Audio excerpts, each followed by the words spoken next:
Guys, for today's video guys, magluluto po ako ng ginataang kalabasa na may alimasag. Lagyan ko pong mantika. Konti lang mantika na nilagay ko. Luya.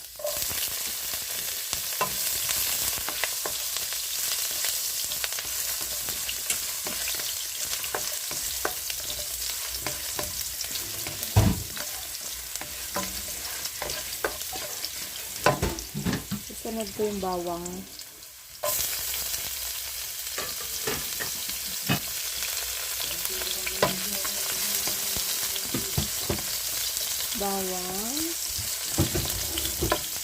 Isusunod ko yung sibuyas.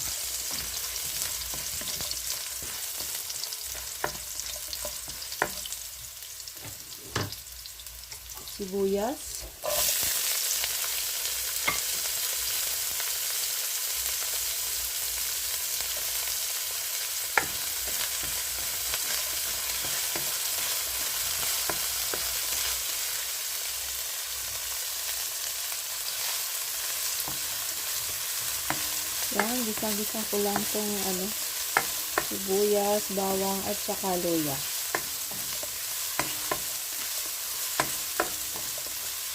Simpleng lang po, luto na ginataang kalabasa na may alimasag.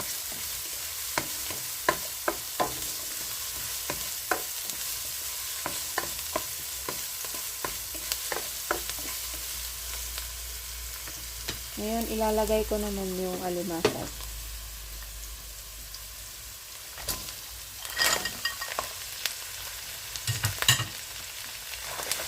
Malalaki po siya, kaya hiniwa ko sa gitna.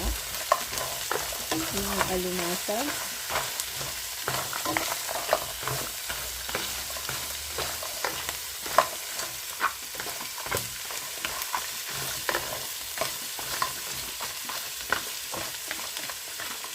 Malalaki yung alimasag. Yan ito dito po sa Australia, malalaki po yung alimasag. Wala yung yung katamtaman lang sa Kaso yung katamtaman lang. Kaso wala. Talagang malalaki yung yung alimasag. Yan, gigisa ko lang to.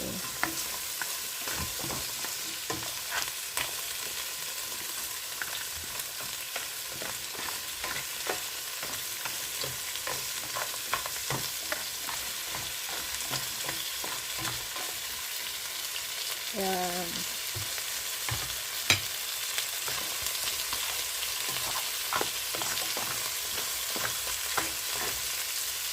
Ilalagay ko naman po yung kalabasa at saka sitaw.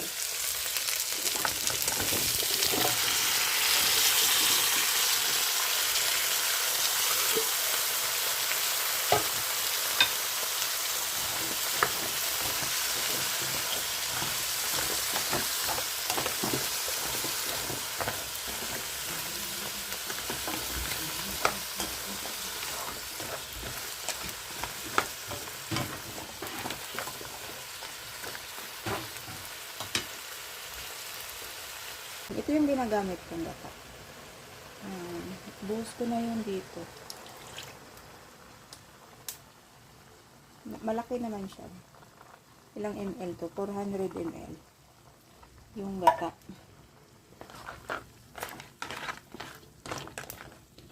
Marami naman. Marami naman siya.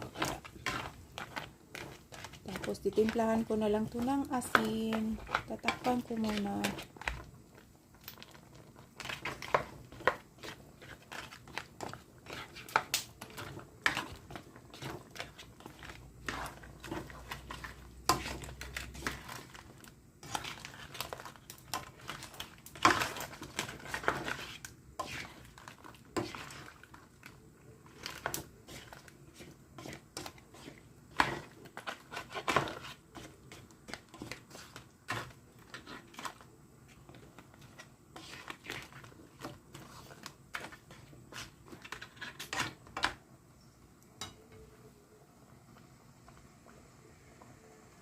So, yan po. Mayroon din akong pinirito ditong isda sa kabila. Kabilang kalan. Nagprito din ako ng isda.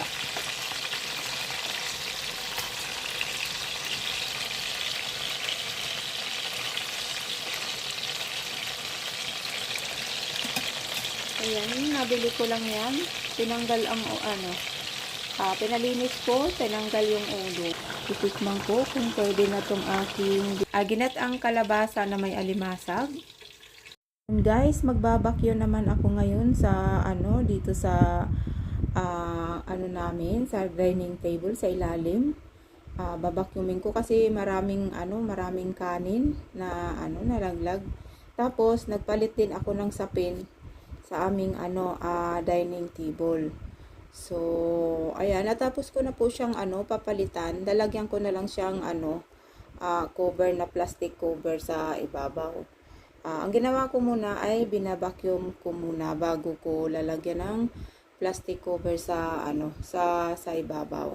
Ngayon naman ay dito naman po ako sa kabila.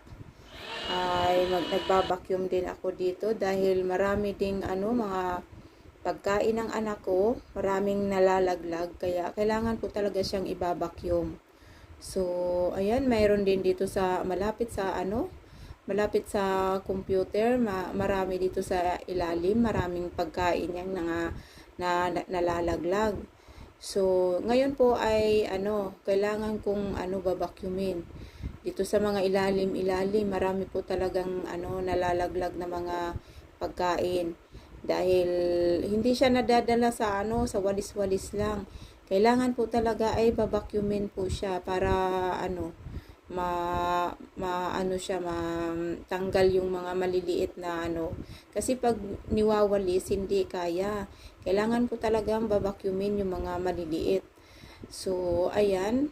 Dito naman ako sa nagbabakyum. So, madalian ko lang po yung vacuum kasi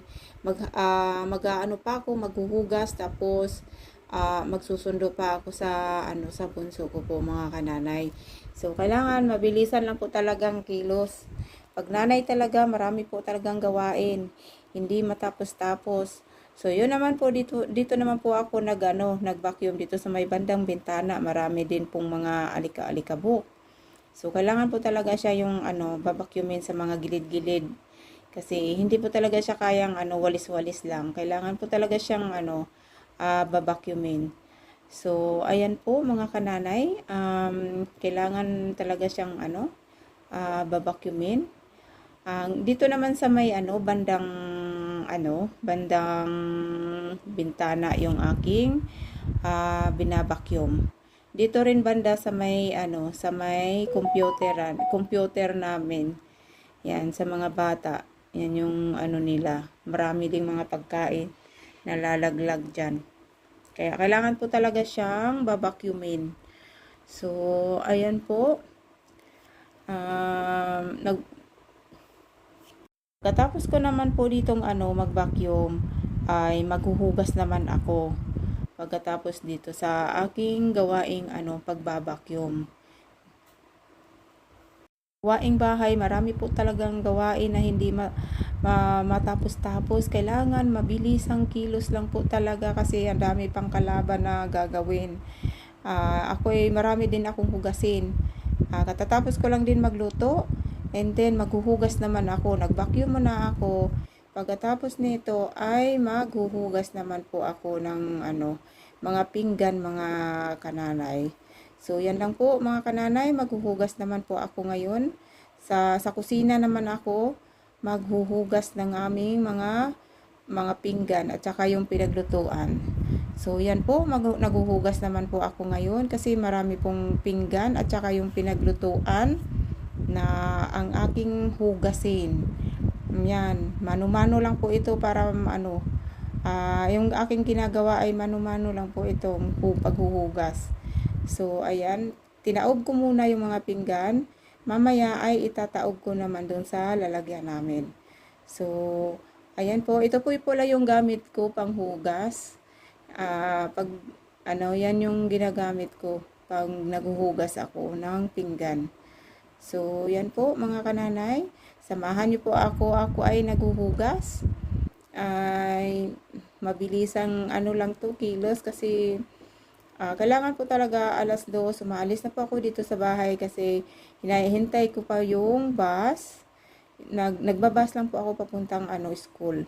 So, kailangan po mabilis ang kilos para mabilis akong matapos dahil alas 2 umaalis na po ako ng bahay para bago mag alas 3 nandun na po ako sa school kasi labasan na po ng aking anak.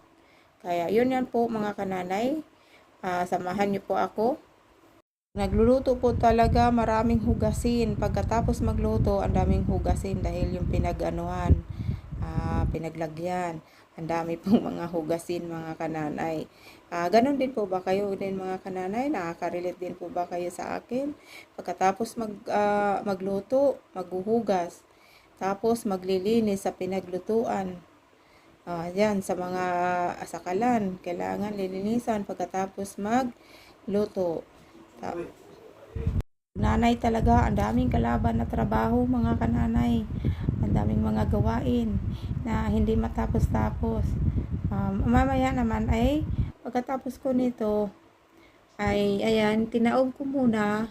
Tapos pagbalik ko itataob ko naman yan na okay na yan. Nakatulo na rin yung mga pinggan. So, ayan mga kananay, samahan nyo lang po ako sa aking mga ginagawang gawaing bahay. So, yan po. So, yan mga kananay, konti na lang po yung aking hugasin. So, yan lang po mga kananay, hanggang dito na lang po. So, yan guys, tapos na akong magluto. Hanggang dito na lang yung aking vlog. Maraming salamat sa inyong panonood. God bless.